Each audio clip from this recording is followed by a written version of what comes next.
Hey, history enthusiasts. In today's episode, we're bundling up to revisit one of the most bone-chilling chapters in military history. Picture yourself as a German infantryman stationed on the Eastern Front during the brutal winter of 1941, when the first snowflakes began their relentless descent. The surrounding birch trees stand frozen like figures from some macabre Christmas card. But this is no festive scene. This is death wearing winter's disguise. Behind you lies Moscow, the city you were supposed to conquer. Yet here you stand, defeated, receiving retreat orders as the front lines crumble. The cruel irony? Nobody thought to pack winter gear. No insulated coats, no spare boots, not even a coherent withdrawal strategy. Before you succumb to exhaustion, feel free to hit like and subscribe. That is, if you're fascinated by these forgotten World War II sagas. Drop a comment mentioning which city you're watching from and the current time there. It still astonishes me how these slow, dust-covered narratives continue marching across generations. Now settle in. Let your thoughts quiet down. We're transporting back to another era. No breaking news banners, just those quiet, defining moments that shaped an entire generation. Your fingers have already lost sensation, and dawn has barely broken. You shuffle forward with your platoon, boots making sickening squelching sounds in the partially frozen mud that crackles with every step like thin ice on a pond. The breath of every soldier around you hangs in the air like smoke from a dying campfire. Suddenly, a transport truck backfires in the distance. That sharp, hollow report bouncing across the flat terrain, ricocheting off the tree line as if mocking your disorganized retreat. The snowflakes swirl down gently at first, pretty as ash from a fireplace. Within the hour, your helmet sports a white cap of accumulated snow, and the surrounding fields disappear beneath an unbroken sheet of white. Still, the march continues relentlessly. This wasn't part of the plan. You were promised a swift victory. Home by Christmas, the officers had declared. You remember the propaganda posters back in Berlin? Smiling soldiers waving from panzers, rosy-cheeked Russian grandmothers offering bread and salt, Moscow's iconic onion domes glowing in the distance like some promised trophy. What those colorful posters failed to mention was how Soviet winters don't simply chill you. They attack with malicious, vindictive cold, the kind that bypasses your skin entirely, invading your lungs and bones, forcing coughs that come in broken syllables, transforming fingers into stiff, uncooperative strangers that can't properly grip a rifle. Historians still debate whether Hitler's high command truly comprehended the Russian winter's brutality, or if they simply believed they could outpace it. Right now, you know which version feels more plausible.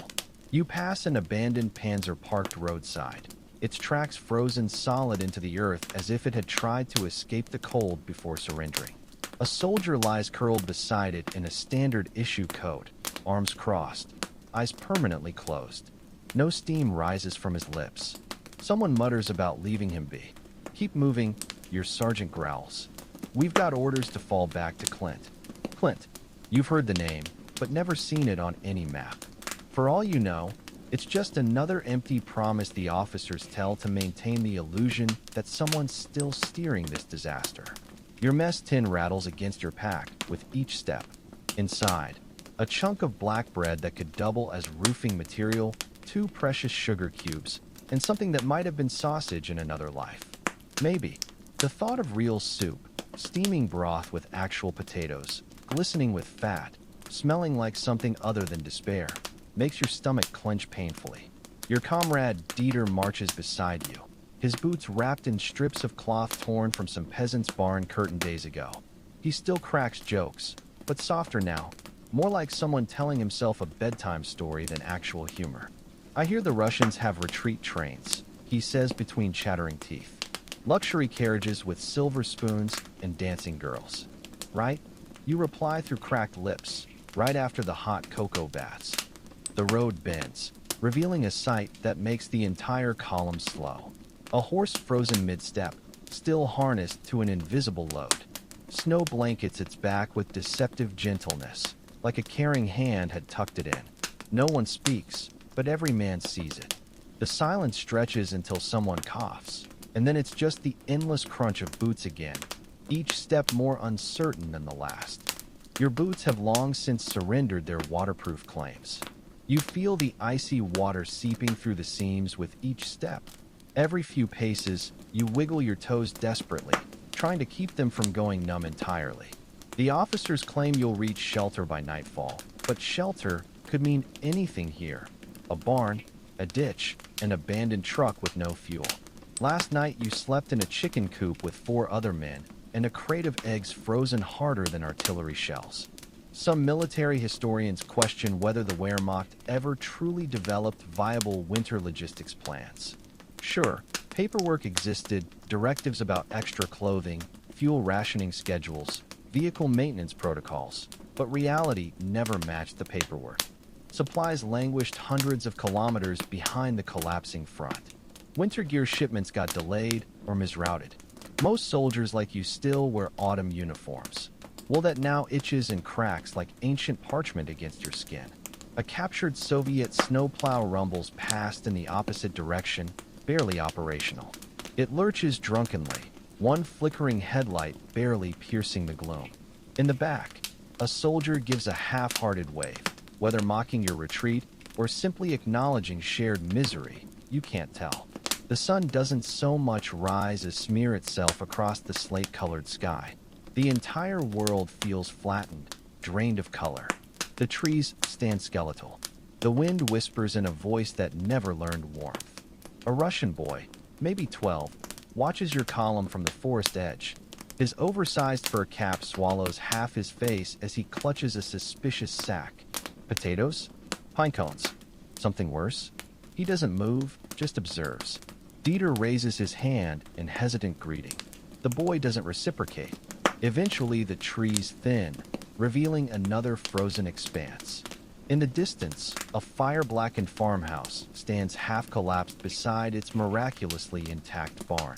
Maybe tonight's shelter, if no one else claimed it first. But you've learned not to hope. Not really. Hope requires energy, and energy requires food, warmth, certainty, none of which you've known in days. What remains is rhythm.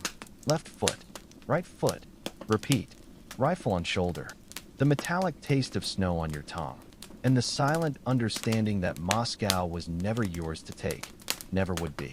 You wake stiff, sore, and steaming, your own breath having condensed and frozen inside your collar overnight.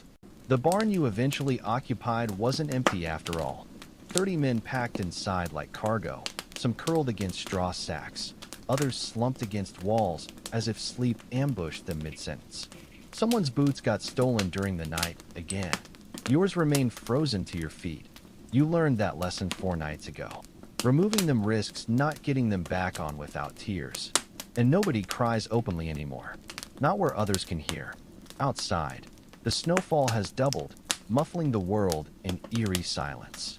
Each step produces a soft crunch, like biting into stale hardtack. The horses stand steaming miserably, the wagons nearly buried. Your unit wastes an hour just locating the wagon wheels beneath the snow. Then begins the morning ritual, coaxing the truck engines back to life.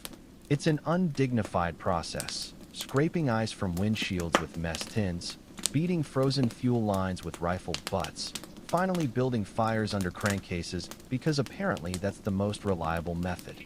The truck gives 2 pathetic coughs before falling silent again. Guess we're walking, the corporal says with grim resignation. You've stopped asking how far remains. Early in the retreat you asked constantly, but answers ranged from just over that ridge to another 10 kilometers, and were never accurate. Now you simply walk until someone says stop. Today's road has transformed into more ice than mud.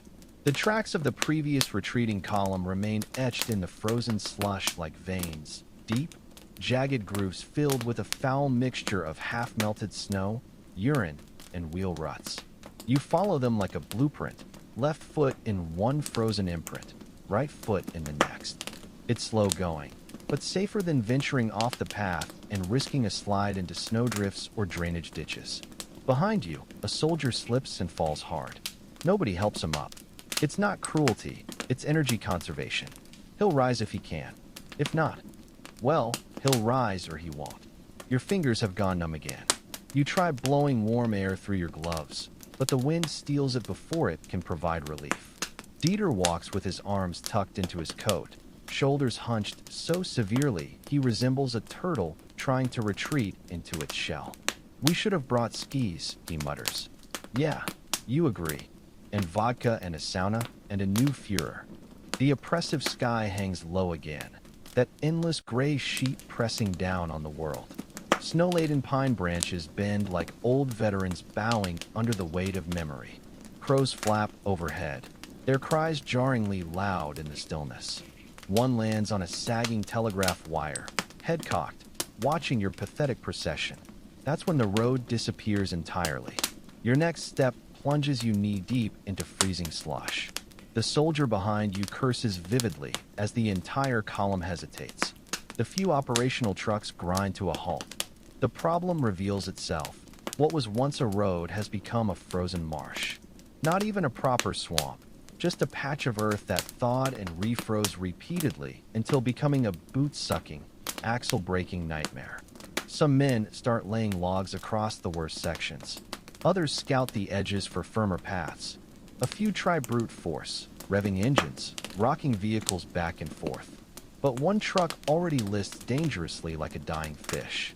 The sergeant pulls out a map, or what remains of one after weeks of abuse. The ink has bled through at the folds, and one corner bears burn marks from some forgotten campfire. He points to a faint line that may or may not represent a viable route before shrugging. "We could detour around," he mutters, "but it adds 2, maybe 3 days. 2 days without resupply?" Someone immediately questions. "Do we even have supply depots along that route?" Valid point. Some military scholars debate whether the Germans underestimated not just the Russian winter, but the complete inadequacy of Soviet infrastructure for their campaign. Roads transformed into rivers of mud during brief thaws. Entire villages seemed to vanish between seasons. The meticulously prepared maps from Summer's Advance now read like works of fiction, sketched in pencil and blind optimism. The decision comes down like an axe, press forward through the marsh. The lighter trucks go first, with men pushing alongside the wheels, slipping and cursing with every step. You proceed on foot, each step producing an awful, wet squelch as your boots fight the clinging mud. The sound becomes rhythmic in its misery. Hours pass. You cover perhaps 3 kilometers, maybe less. By midday, your coat is soaked through from the inside, sweat trapped between layers now freezing slowly against your skin.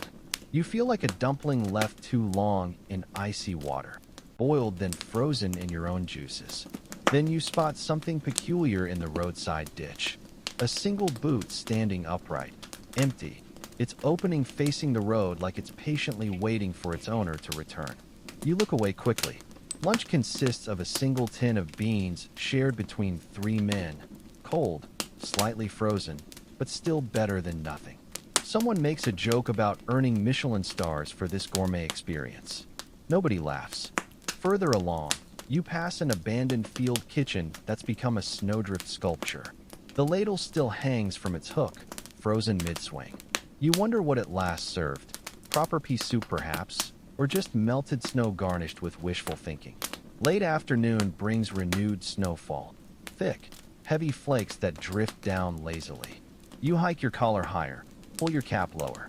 The world grows quieter still, just footsteps, labored breathing, the occasional muttered complaint. Then someone up ahead shouts. Arms wave frantically. The column halts abruptly. You trudge forward to investigate and see what's caused the commotion. A snow-covered signpost, only its top edge visible above the drifts. The Cyrillic letters mean nothing to most, but someone translates. It doesn't say Clint. It says Matishi instead. A town you're definitely not supposed to be near. Which means, we're going the wrong way. The corporal states flatly. The silence stretches like taffy. Somewhere in the distance, an engine backfires. A bird cries out. And with that same eerie resignation, you start walking again. This time in a different direction, retracing your own frozen footprints in the snow. Darkness doesn't so much fall as seep into the landscape, slow and patient like the cold, like the doubt creeping into every man's mind. Your column stops for what someone optimistically calls night. If night even means anything in this endless twilight. You're positioned along a tree line near a frozen creek, the few remaining trucks parked like stubborn metal mules. The officers claim you're only slightly off course. The map has allegedly been rechecked, by whom remains unclear. The lieutenant hasn't been seen since noon, and the sergeant is now using an empty cigarette tin as a makeshift compass. Dig in just for tonight, they say. So out come the entrenching tools. The ground might as well be concrete. The top layer of snow scrapes away easily enough, but beneath lies ice so solid it mocks your efforts. You hammer at it like it owes you money. Eventually, a shallow trench forms, barely wide enough for your body and all your growing uncertainties. Dieter's already lying in his, shivering under a wool blanket that reeks of mildew and horsehair. He's trying to light a cigarette with hands shaking too violently to hold the match steady. After 3 failed attempts, he gives up and just sticks the unlit cigarette between his chapped lips. Anyway, Inna, he mutters. You're from Dortmund, you remind him. I know. I still miss Vienna. You both laugh weakly, the sound brittle and hollow. Even your humor has frostbite. Then the radio crackles to life. The long-range unit kept operational in the last truck through some minor miracle. The signal wavers drunkenly, words barely intelligible through the static. You and several others huddle closer, desperate for any clear direction, even if it's a lie. Fallback position not confirmed. Enemy activity, probable encirclement. The rest dissolves into white noise. Someone swears with quiet conviction. Another soldier starts pacing tight circles like a caged animal. The sergeant glares at the radio like it just insulted his ancestry. Not confirmed. He repeats, as if those words constitute a battle plan. Orders have been vague for days now. Move west. Hold the line. Regroup. Regroup where? With which unit? Your battalion, if it still deserves that title, has been fractured by days of chaotic retreat, blocked roads, and persistent rumors of Soviet armor advancing from the north. Some historians argue whether Army Group Center's command structure had already collapsed by this point, or if it merely appeared that way from the ground level. The truth likely depends on whom you ask. Some claim high command maintained control. Others insist that beyond a certain point, every order might as well have been written in disappearing ink. For you and the men around you, it feels like you're moving simply because stopping means being left behind. That's the real order now. Don't get lost in the snow. Sleep comes in fragile shards. You cocoon yourself in every available layer. 2 shirts, greatcoat, blanket, scarf. It's never enough. The cold infiltrates anyway, a thief stealing first from your fingers, then your feet, then threatening your ears. You dream in disjointed flashes. Your mother's kitchen, the scent of boiling potatoes, a cat curling in your lap. Then it's gone, replaced by white emptiness and the sound of endless marching boots. You don't remember waking, just blinking and realizing it's somehow morning. The trucks wear thick ice armor, not just frosted but fully encased as if dipped in liquid glass. Soldiers chip at windshields with mess tins, cursing through clenched teeth as they battle frozen fuel lines. You're handed something vaguely resembling coffee, more melted snow than actual brew, flavored with a few precious grounds and a splash of mysterious brown liquid from a shared flask. It burns going down, but it's warmth, and right now that's all that matters. Then come the new orders.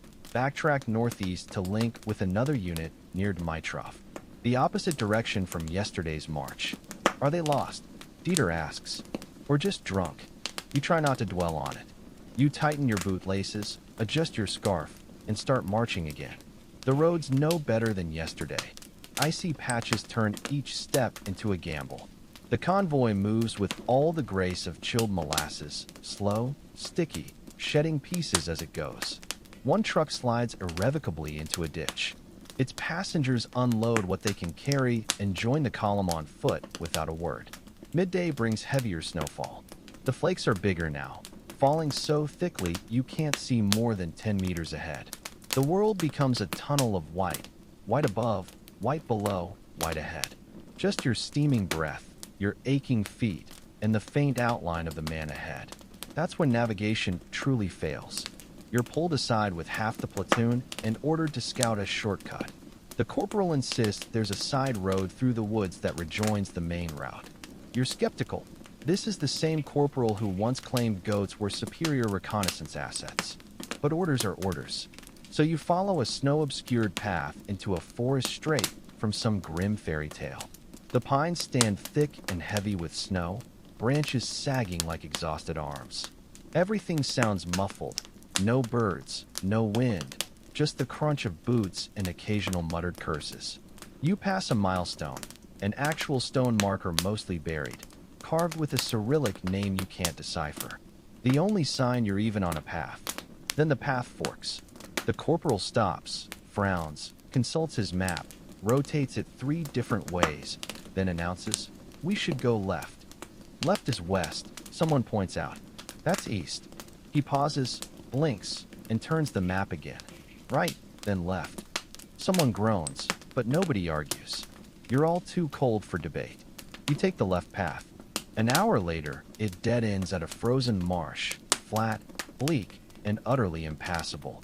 No road, no tracks, just reeds poking through ice that looks too thin for a squirrel, let alone a military column. Someone kicks a tree in frustration. Another sits down in the snow. The corporal stares at his map like it just betrayed him. Backtrack, someone suggests. As if we have time, another counters. But you do it anyway, retracing your steps through the snow, feet dragging, stomachs growling. You chew on snow to wet your parched throat. You rub your ears to keep them from freezing off. Conversation has ceased entirely. Talking wastes precious body heat. When you finally rejoin the main column, it's in disarray. One truck burns inexplicably. Another has thrown a track. The radio operator reports Soviet patrols spotted nearby. The sinking sun disappears behind the trees, and with dull certainty, you realize you'll be sleeping in the open again tonight. Nobody says it aloud. Nobody needs to. The burning truck glows low and steady like some macabre candle no one will extinguish. No one knows what started the fire. Leaking fuel, a careless ember, sabotage. It doesn't matter now. For a while, soldiers cluster around it like moths who've forgotten they can burn. You sit on your pack, gnawing a crust of bread that tastes like sawdust dipped in frost. It was frozen solid an hour ago. Now it's merely stiff and flavorless. You scrape a dull knife across its surface, hoping to uncover something edible. A miracle occurs. A single slice of lard appears. You let it melt on your tongue. It tastes like bacon-flavored soap. And in this moment, you don't mind one bit. Better than boot leather, says the soldier beside you, eyeing your crust like a starving man watching communion bread. You break it in half and share silently. He nods once, solemnly, as if this small act of generosity might qualify you for sainthood. You're stopped near a river, or what used to be one. Now it's just a solid sheet of ice groaning beneath its frozen surface, as if it knows too much. Someone jokes about ice fishing. Another soldier actually tries, hacking a hole and dropping a line with a bent nail tied to string. Nobody expects a bite, but it passes the time. The bridge ahead has been destroyed, blown by your own engineers during the retreat. That's what they do now, build things just to blow them up again. Bridges, fuel depots, entire rail lines. The goal is to slow the Soviet advance, leave them nothing to use. The problem is, you've left yourselves nothing to fall back on either. There's a burned-out farmhouse on the bluff above the river. Smoke still curls from the chimney. Whether fresh or just residual, no one can tell. A patrol goes to investigate. You're not part of it. You sit and wait, scanning the horizon for movement. The sky is that pale winter blue, the kind that looks almost warm until you remember it's lying. The sun schemes the treetops like it's afraid to rise too high. Your breath clouds in front of you. Your hands are buried deep in your coat sleeves. You've stopped feeling your toes, which is both concerning and, frankly, a relief. The patrol returns empty-handed after 20 minutes. The farmhouse is abandoned, ransacked. A few broken dishes, a chicken that might have been someone's dinner 3 weeks ago, and some firewood. You get the firewood. Everyone cheers. Not because it's enough, but because it's something. You gather around a hastily built campfire. The flames crackle and pop, but they don't radiate heat so much as suggested. Still, you peel your gloves off for a few precious minutes, warming your palms and trying not to cry at the sensation of blood returning to your fingers. And then comes the stew. Calling it stew is generous. It's mostly water, some boiled cabbage, a chunk of gray meat no one wants to identify. But it's hot. It smells vaguely like food. And in this moment, that's as good as a feast. You cradle the tin in your hands like it's sacred. Sip slowly. Let the warmth slide down your throat and settle in your belly like a coal. Around you, the men are quiet, chewing, slurping, muttering thanks under their breath. There's a joke passed around the fire. Next time we invade Russia, let's bring an oven. You all laugh quietly, because if you don't, the silence might start talking back. Some historians still argue whether the German army's food shortages were due to poor planning, overconfidence, or sheer logistical collapse. The truth is, it was probably all three. Supply lines stretched hundreds of kilometers. Trains were rerouted or bombed. What rations did make it through were either spoiled or seized by local commanders trying to feed their own men. That's why you're eating boiled cabbage from a chipped cup, dreaming of sausages that probably never existed. The fire dims. The wind picks up. You tuck your coat tighter and lean back against your pack. The stars are coming out, dull pinpricks in a smudged sky. You try to name a few. Orion. Maybe the Big Dipper. Or maybe that's just smoke. There's a moment, brief and strange, where you almost forget where you are. The crackle of the fire, the glow on men's faces, the murmurs of tired voices. It could be a camping trip, a weekend in the woods. Except it isn't. You're not here by choice, and you're not going home soon. You don't even know where home is on the map anymore. Someone pulls out a harmonica. It's dented and rusted, but it works. He plays a slow, sad tune. Maybe a lullaby, maybe a hymn. No one sings along. They just listen, heads bowed, eyes half closed, like the music is stitching something back together, even if it won't hold. You lie down after that. The ground is cold, the blanket is thin, but your belly is warm, and the fire is still glowing. For now, that's enough. You wake with snow on your face again. The fire is out. The sky is gray. The river still groans beneath its icy crust. New orders come through, passed down the line like whispers from ghosts. Pack up. Move out. North Bank. But there's no bridge. Then build one. You and the others stare at the frozen river. Can't we go around? Too far. Too slow. Command says cross here. So you prepare to cross. Logs are dragged from the tree line. Ropes are tied. Ice is tested. One man is sent first, crawling on his belly with a pack of boards and rope. He makes it halfway before the ice lets out a crack so loud it silences everyone. He freezes, ironically, then inches forward again. Miraculously, he makes it. Then the next man. Then a sled of equipment. You're fifth. You get down, chest to the ice, and start crawling. The world goes quiet. You feel every movement in your fingertips. The ice hums beneath you, a song you don't want to finish. You don't breathe, just move. One elbow forward, then the other, then your knee, then your boot. When you reach the far bank, your hands are shaking. The others cross behind you. Slowly, one by one. No one falls in. Not today. On the far side, you collapse in the snow and look back across the river. The broken truck still burns in the distance. The old farmhouse still smokes. And the road ahead? Just more snow. But at least it's forward. You've made it across the river, just barely. And now the land opens into a kind of nowhere. Flat, treeless, covered in wind-polished snow that glows dull gray under the overcast sky. There's no path, no tracks ahead, no footprints to follow.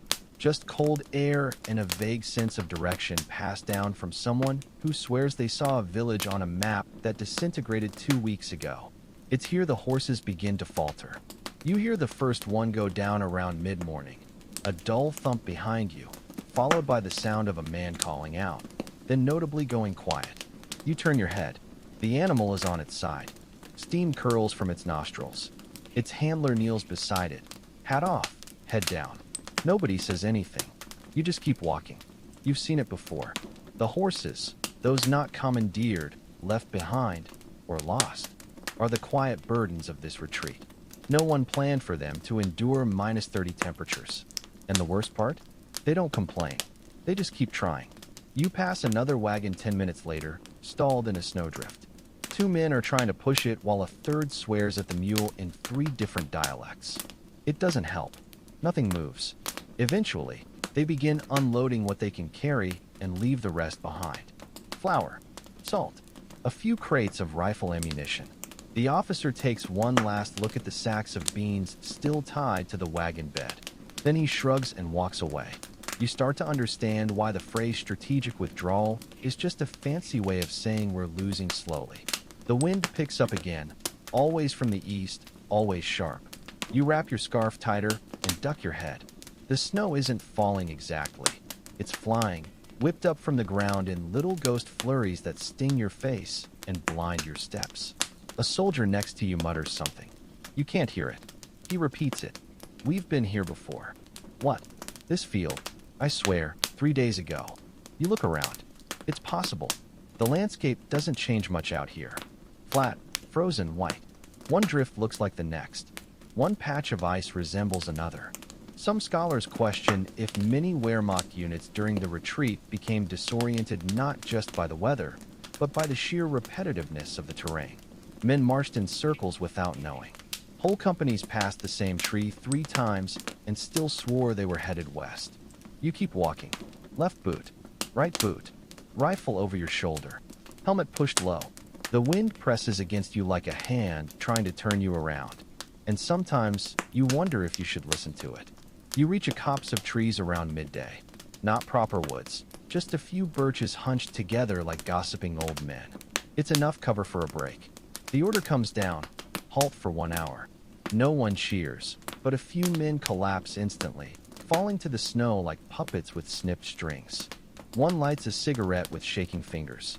Another just lies flat and stares at the sky, lips moving silently. You sit with your back against a tree and pull out a crust of bread. It's harder now, almost impossible to bite. So you suck on it like candy, letting it soften in your mouth. Dieter shows up beside you and drops a tin cup in the snow. Guess what's in it? You sniff. Melted snow. Correct. You're a culinary genius. I'm opening a restaurant after the war. First course, boiled nothing. You both chuckle, more from habit than amusement. Laughter doesn't warm you anymore, but it keeps the silence away. A rustle nearby makes you sit straighter. 2 soldiers are arguing over a piece of cloth, an old saddle blanket. It looks like they're pulling it back and forth like dogs. One lets go finally and walks off muttering. The other wraps the blanket around his shoulders like a victory flag. You feel the tension rising again. Not from the Russians, not yet. From within. Tired men, hungry men, cold men. They turn on each other more easily than they admit. The lines between discipline and survival blur by the day. There's a sudden shout from the tree-line. Everyone tenses. You grab your rifle. Hearts pound. But it's not an ambush. It's a runner, one of the messengers. He's panting, red-faced, eyes wide with that slightly unhinged look that always means something has gone wrong. He delivers the message. New orders again. You're not going northwest anymore. Now you're to fall back to Volokholamsk. Another 30 kilometers. Maybe more. Someone groans. Someone else actually laughs, high-pitched and strange. But that's backtracking, you say? It means retracing terrain you might have already crossed. It means turning around when every muscle in your body only wants to keep going forward, even if it's into nothing. You rise to your feet slowly, joints cracking, sling your rifle, shake the snow from your shoulders, and then, like a train slowly creaking back to life, you all start moving again. It's not a march anymore. Not really. It's a trudge, a drift, a collective migration of men without maps, following the man in front because it's the only direction available. The sun dips again. The sky turns pale pink, like a bruise spreading across the clouds. Somewhere ahead, a figure waves, a sentry posted by another fragment of your battalion. You've linked up for now. There's a cluster of buildings ahead. Low, wooden, crooked. A village. Not on the map, but real enough. Smoke curls from 2 chimneys. Someone raises binoculars. Civilians. No flags. No signs. Could be abandoned. Could be booby-trapped. Someone shrugs. Everything is. You proceed with caution. The houses are mostly intact. No doors blown in. No fresh graves. No Soviet patrols. Just silence and a few chicken feathers caught in the snow. The men fan out. One house becomes a kitchen. Another a barracks. Another, if you're lucky, a supply post. You enter a hut with 3 others. Inside, it's warmer than expected. A stove still holds embers. There's even a bucket of half-frozen potatoes by the wall. Dieter lets out a low whistle. Now we're rich. You get to work. Wood is chopped. Fire is coaxed back to life. Water is boiled. And for a few hours, you forget that you're losing, that you're retreating, that everything is unraveling. You eat boiled potato and a single sliver of pork from a tin someone found under a floorboard. It tastes like triumph. Later, you lie down in the corner on a straw-stuffed mattress and stare at the beams overhead. They creak with wind. The walls breathe with cold. But you're not marching. Not right now. And that's enough. You wake to the sound of creaking beams and someone snoring into their scarf like a busted engine. For a disorienting moment, you forget where you are.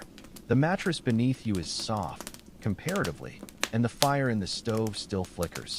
Someone fed it during the night, a kindness you didn't ask for. Or maybe they just couldn't sleep. Outside, it's still dark, but not fully night. That long blue-gray hour just before dawn.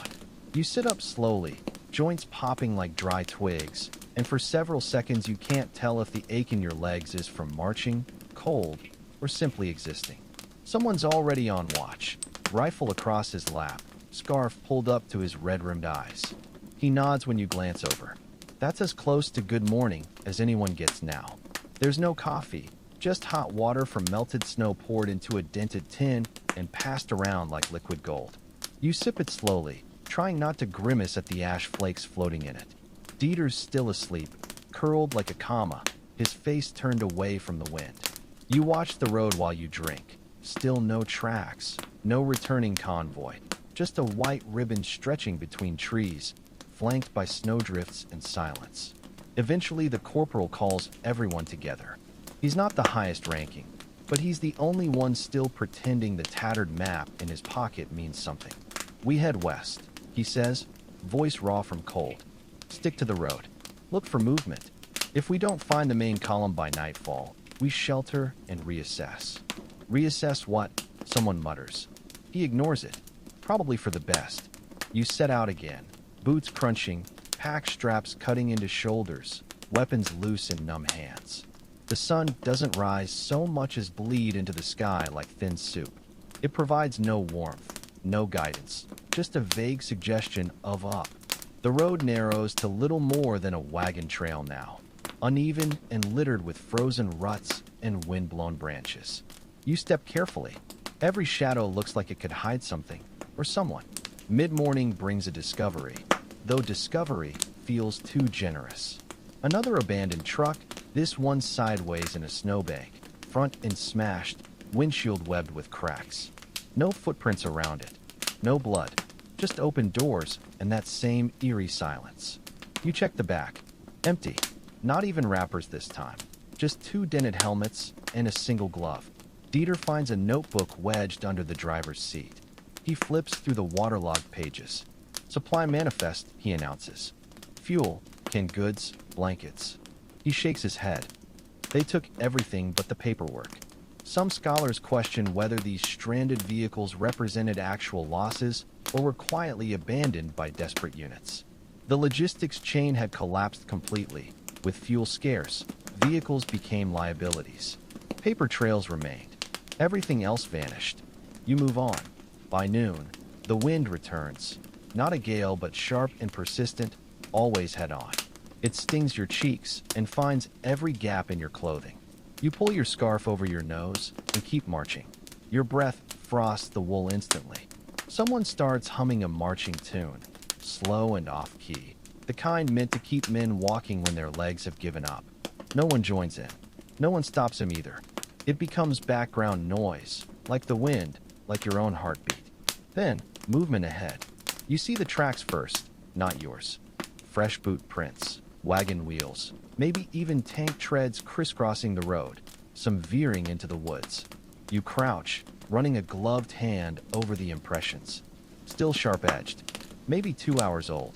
Ours, someone asks. Could be, says the corporal. Could be Russians. That covers every possibility. Still, the mood shifts. Tracks mean people. People mean movement. Movement might mean food, or at least direction. You follow them. The trail winds off-road through deepening snow. Every step feels like wading through wet cement. Then you hear it, metal on metal. Distant at first. A clank. Then voices. Not German. Not loud. Not yelling. Just talking, calm, casual, comfortable. Which out here might be the most dangerous sound of all. You drop low. Signal the others. Everyone fans out, rifles ready. The corporal crawls forward with binoculars, peering over a snowdrift. 5 men, he whispers. Russians, probably scouts. No heavy weapons. One's got a kettle going. Silence stretches. Then, what do? You all exchange glances. Ambush them. Hope they have food. Hope they're too tired to fight. The corporal bites his chapped lip. No engagement. We wait for them to move. It's the right call. Probably. The truth is, none of you want a firefight. Not here. Not like this. You hunker down, waiting. The Russians laugh once, a soft chuckle. You picture them with cigarettes, steaming cups, relaxed shoulders. It's strange how clearly you can imagine it. You don't hate them for it. You just wish you were them. Eventually they pack up and leave, heading east, back the way you came. You wait 10 more minutes before rising. Your legs are stiff. Your fingers ache. But you're still here. That has to count for something. You press on. Late afternoon reveals another odd sight. A hut. Not ruined. Not burned. Just empty. Windows frosted but intact. Doors slightly ajar. Smoke stains on the chimney suggest recent occupation. You approach carefully. Inside, sparse furniture. A bed frame. Cracked plates on a shelf. A broken radio in the corner. Someone left in a hurry, but not long ago. Then you find the real treasure in the stove. Coals still faintly warm. And under the bed, a crate. Dieter pulls it out. Canned meat, he announces. 3 tins. All sealed. You open one with your bayonet. The contents smell metallic, slightly off, but unmistakably meat. You heat it over a tiny fire and eat straight from the tin. The taste is salty, gritty, but after weeks of nothing, it might as well be ambrosia. That night, you sleep indoors, on the floor, yes, but with a roof. No wind, no snow, no watch rotation. For once, the silence doesn't feel hostile. It feels like rest. You wake to something rare, warmth. Faint but real. The stove still radiates residual heat. Your coat doesn't feel like frozen cardboard. Your boots, lined up by the door, are stiff but not icebound. For several seconds, you don't move. Not from fear, but because moving might break the spell. Dieter stirs beside you. Is it spring? Almost. He groans and pulls his curtain blanket tighter. The corporal enters with news. The road west is blocked. A collapsed bridge. Scouts are being sent north to find a detour. You'll stay here another night. Surprisingly, no one complains. A day without marching feels like a gift. You set to work fortifying the village, patching windows, reinforcing doors. One barn becomes a storeroom, another a sleeping hall. Someone finds a rusty stove and miraculously gets it working. For a moment, you almost feel like soldiers again, organized, purposeful. Then the horses arrive. 2 of them, staggering into the village just before noon, coats lathered in sweat, legs caked with snow. Behind them, a crude wooden sled with broken runners. On it, a man barely conscious, German uniform, face purple with cold, lips cracked, hands wrapped in bloodied rags. You rush to help. He mumbles something.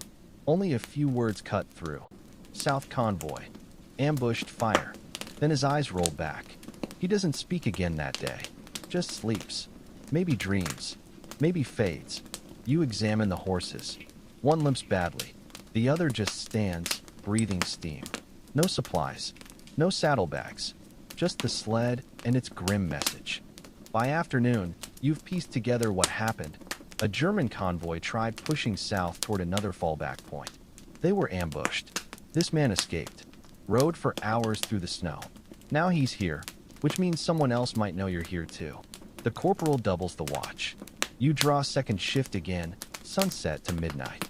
You spend the hour before preparing, checking your rifle, stuffing rags into your boots for insulation, eating reheated beans from an unclaimed tin. Then, as darkness falls, you take your position behind the barn, tucked into a hollow near the fence line. The snow crunches softly underfoot. The wind has died. The stars are painfully sharp tonight, like shards of glass pressed into the sky. Around the second hour, you hear something strange, not movement, not voices. Singing, faint, far off. A woman's voice, Slavic, maybe a lullaby carried on the cold. You can't tell if it's real or your mind playing tricks. Dieter taps your shoulder. You jump. You hear that. You nod. It stopped. You both wait. It doesn't return. The corporal dismisses it later. Wind, he says. Or a gramophone somewhere. But no one jokes about it. No one hums. The next day is quieter. Still no scouts back. Still no word. The injured man wakes briefly, whispers one word, Udinovo, then slips away again. A town? A unit? A warning? No one knows. You mark it on the map anyway. That night, by the fire, you and Dieter talk properly for the first time in days. Not about the war, about before. Remember cinemas? He asks. You nod. First film I saw was The Blue Angel. My uncle snuck me in. I was 7. Mine was The White Hell of Pitzpalu. You say? Didn't understand a word. He laughs.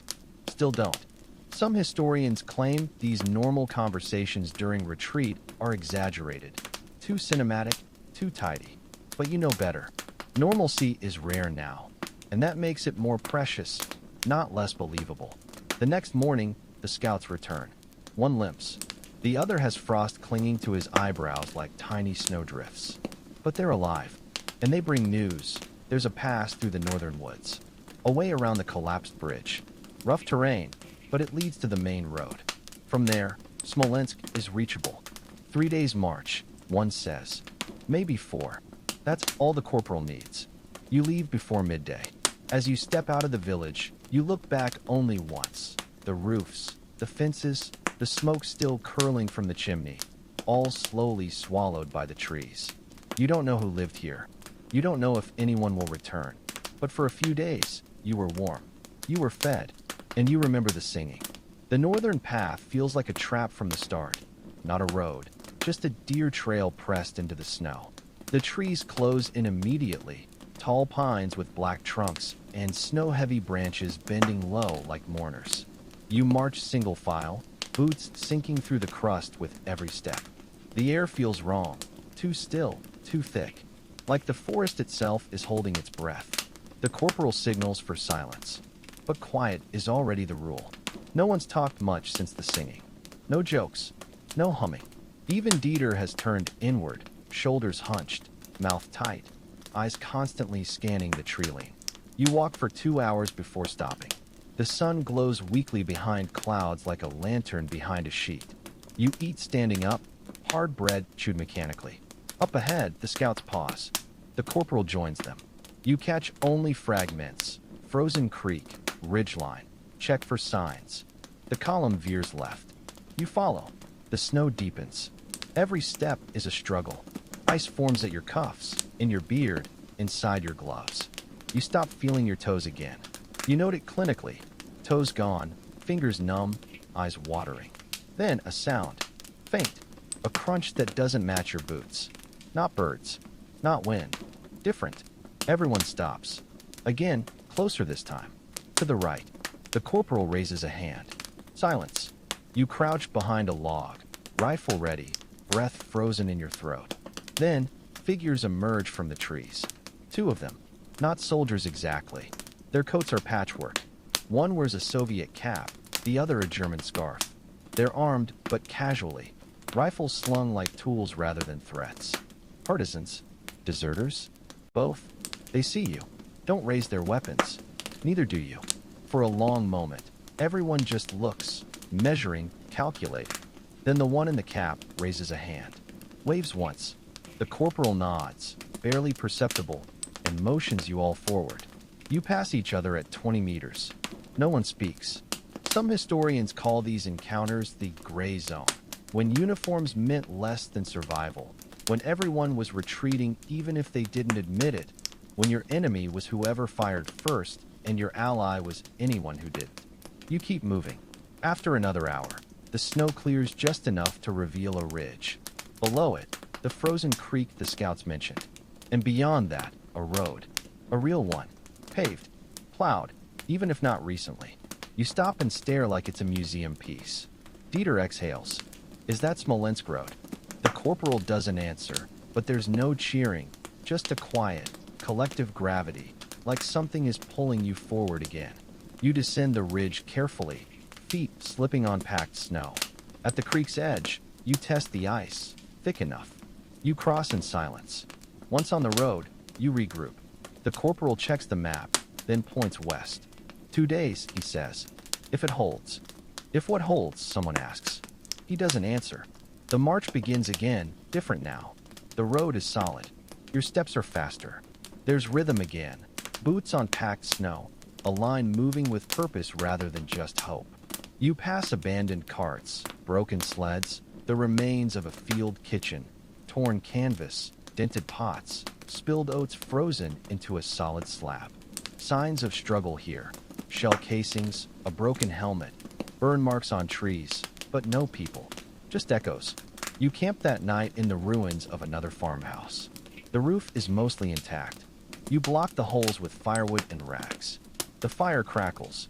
Someone finds a hidden compartment under the floorboards, half a bottle of schnapps and expired tea leaves. You drink both. The schnapps burns all the way down. You cough, laugh, wipe your mouth. God, that's awful, Dieter says. Then have another. You do. That night, sleep comes easier. The fire's warm, the roof holds, and for the first time in days, you feel like you're heading towards something rather than just away. But your dreams return, not of home, of boots. Dozens of them marching past. Faces obscured. Snow swirling. Never stopping. You wake to shouting outside. Grab your rifle. Stumble into the cold. At the tree lean, a man runs toward camp, waving. Bridge, he gasps. River blown. Everyone freezes. What bridge? Smolensk crossing gone. Russian scouts everywhere. The news lands like a hammer. The corporal closes his eyes for a second. Then, pack up. We move. Now. The fire's doused. Packs slung. Weapons checked. All before dawn. Back on the road, everything feels different. Not forward anymore. Just away. Not retreat. Not advance. Just movement. Hours pass. Then, as if fate has one last joke, you crest a hill and see a column below. German. At least 200 men. Organized. Equipped. Trucks, even. You approach cautiously. A sentry steps forward. The corporal speaks to him quietly. A map changes hands. Then the corporal returns. Smolensk is still there, he says. But barely. No trucks in, no trucks out. Someone asks the obvious. So what do? We wait, he says, for the war to decide what we are. And so you sit on the embankment. And you wait. The waiting becomes its own kind of war. No gunfire. No charges. No shouted orders. Just you, a slush-stained coat, and a line of other men sitting along the embankment like stones set out to dry. Behind you, the forest breathes. Before you, the road coils west, silent and uncertain. The trucks, those few still operational, sit in crooked rows, engines cold.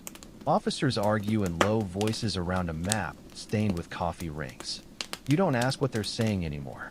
Words from above rarely bring good news down here. The soldiers around you dig shallow trenches with mess tins and boot heels. Not for defense, just something to do. One man cleans his rifle by road, brushing snow from the barrel with stiff fingers. Another whittles a stick with his bayonet, not for combat, just for the rhythm of it. Dieter leans against a cart, hat pulled low. 98 days, he mutters. You glance at him. Since the first snow, he clarifies. I counted. You nod. You don't remember the first snow. The second one sticks in memory better. That was when the truck stopped starting and the coffee stopped being hot. The corporal moves through the ranks. No speeches, no inspiration, just nods and quiet words here and there. He stops beside you. You good? You shrug. Still moving. That's answer enough.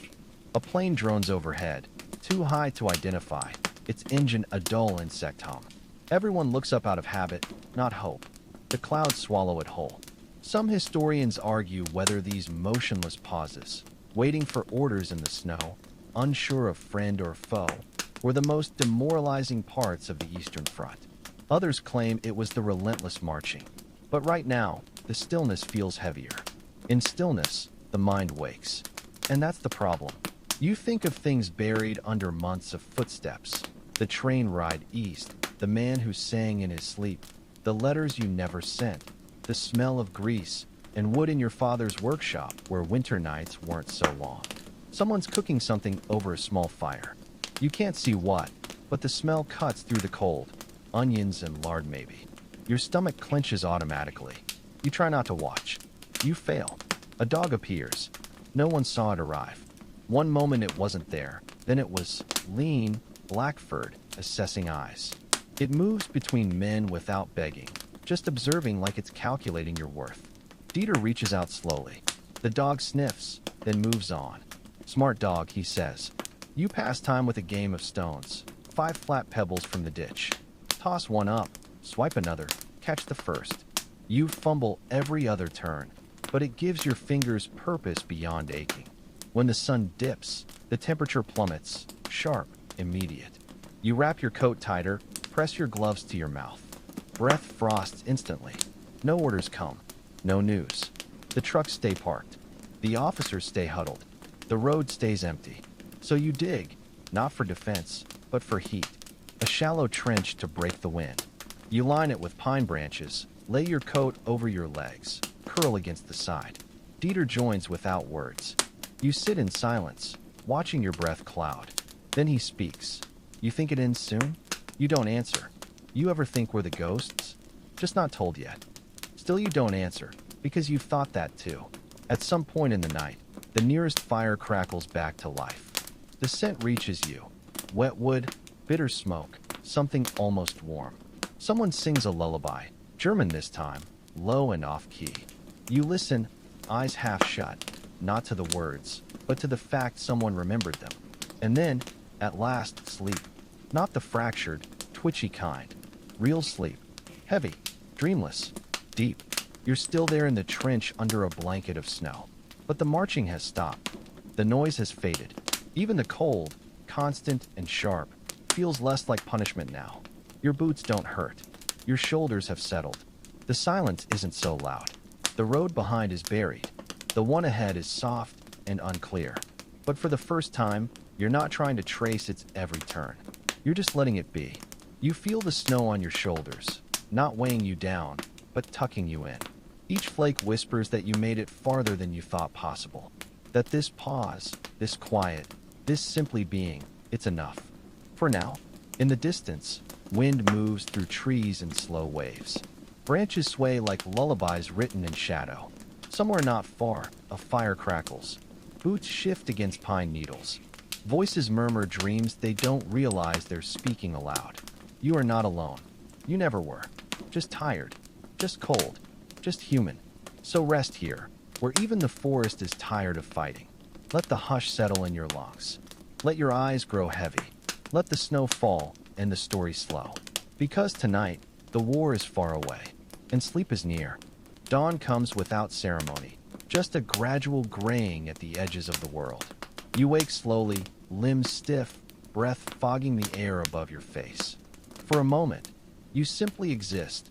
No marching orders, no gunfire, just the weight of your own body against frozen earth. The fire has burned down to embers.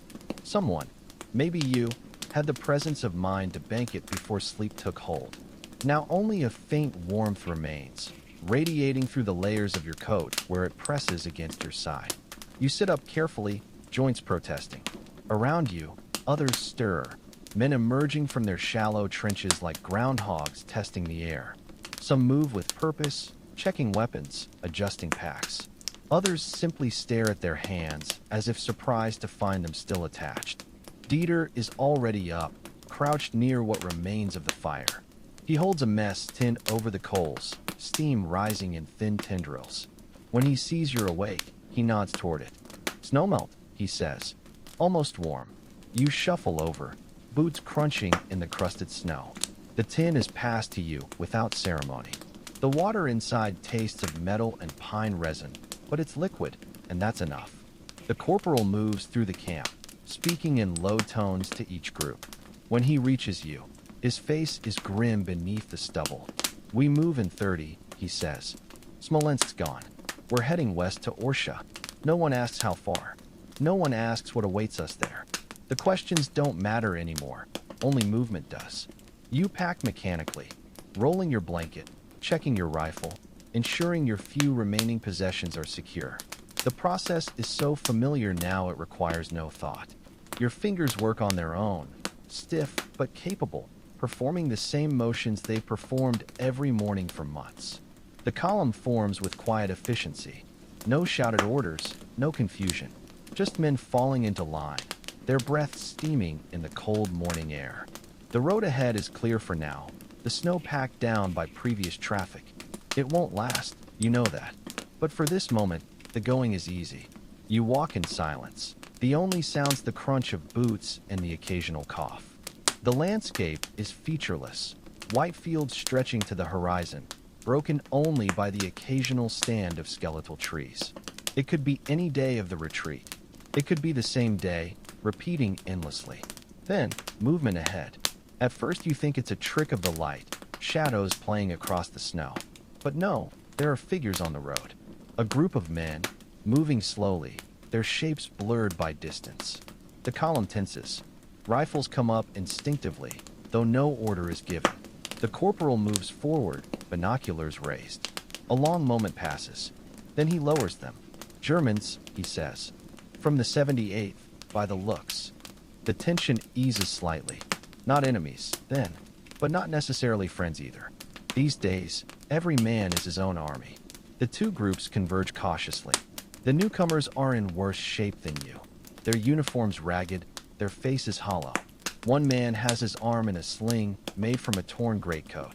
Another limps heavily, leaning on a stick. Their officer, a lieutenant with one empty sleeve pinned up, speaks with your corporal in low tones. You catch only fragments. Pincer movement. Lost the radio. 3 days without rations. The corporal nods, his face unreadable. Then he turns to you. "We're combining forces," he says. "They've got intel on Russian positions west of here." No one cheers. No one objects. It simply is. The march resumes, the two groups merging into one ragged column. The newcomers fall into step beside you, their pace slow but steady. The man with the stick, his name is Jaeger, you learn, keeps up despite his limp. "Where from?" Dieter asks him. "Vyazma," Jaeger says. "Or what's left of it." He doesn't elaborate, and you don't ask. Some stories don't need telling. The day passes in a haze of cold and exhaustion. You stop only briefly at midday, huddling together for warmth as a thin stew is prepared from the last of the potatoes and some questionable meat someone produced from their pack. It's hot, and that's all that matters. By afternoon, the weather turns. Snow begins to fall, not the gentle flakes of before, but sharp, stinging pellets driven by a rising wind. The column presses on, heads down, shoulders hunched against the onslaught. Then, a shout from up ahead. The corporal signals a halt. You gather around as he consults with the lieutenant from the 78th. A map is produced, fingers tracing routes invisible to the rest of you. "Partisan activity reported near the main road," the corporal announces. "We're taking a detour south through the forest." No one argues. Detours are part of life now. The trees close around you as you leave the road, their branches heavy with snow. The going is slower here, the ground uneven beneath its white blanket. But at least the wind is broken, its bite lessened by the pines. You walk for hours, the light fading gradually. Just as you begin to wonder if the forest will ever end, the trees thin suddenly, revealing a clearing, and in its center, a farmstead. It's intact, not burned, not abandoned. Smoke rises from the chimney. A light glows in one window. The column stops dead. This is unexpected. Civilians, real, living civilians, are a rarity these days. The lieutenant and the corporal confer briefly. Then 2 men are sent forward to investigate. The rest of you wait, weapons ready, breath steaming in the cold. Minutes pass. Then one of the scouts reappears, waving you forward. It's clear, he says. Just an old man and his daughter. They've offered shelter. You approach cautiously. The farmhouse is small but sturdy, its wooden walls weathered but solid. The door stands open, warm light spilling out onto the snow. Inside, the air is thick with the smell of cooking, onions, potatoes, maybe even meat. Your stomach growls loudly. The old man, stooped but sharp-eyed, stands by the stove, watching as his daughter stirs a large pot. She's young, maybe 18, her face pale but composed. Neither speaks as you file in, though the old man nods to each of you in turn. The corporal thanks them in broken Russian. The old man waves it away. Eat first, he says in surprisingly good German. Then talk. The stew is distributed in battered bowls, thick, hot, filled with chunks of potato and shreds of what might be rabbit. You eat slowly, savoring each bite, the warmth spreading through your frozen limbs. After, the old man speaks. You're not the first, he says. Others came through last week. Germans like you. Russians before that. He shrugs. War moves like weather here. The lieutenant asks about partisan activity. The old man's face darkens. They took my son, he says simply, 2 months ago, for hiding a German officer. Silence falls. No one knows what to say to that. The daughter speaks for the first time, her voice quiet but clear. You can sleep in the barn, she says. It's dry, and there's straw. It's more than you've had in weeks. That night, as you settle into the scratchy but warm straw, Dieter whispers, "Why help us?" You don't have an answer. Maybe they're just good people. Maybe they want protection. Maybe it doesn't matter. Sleep comes quickly, cradled by the unfamiliar comfort of 4 walls and a roof. You dream of home, not the place, but the feeling. Warmth, safety, fullness. When you wake, it's to the smell of fresh bread. The daughter has baked overnight, and now she moves through the barn, offering each man a small loaf. You take yours with murmured thanks, the crust warm against your palms. It's dark bread, dense with rye, but to you it might as well be cake. The old man appears as you're packing to leave. The Russians are west of here, he says, moving fast. If you're smart, you'll go south to Kolm. The corporal nods. Thank you. The old man looks at each of you in turn. Then, surprisingly, he smiles, just slightly. Go with God, he says. And you do. The march south is easier with food in your belly and a night's rest behind you. The snow has stopped, leaving the world clean and bright. For the first time in weeks, you feel almost human. Then, around midday, the planes appear. At first, they're just specks in the distance, growing larger as they approach. No one pays much attention. Aircraft are common enough.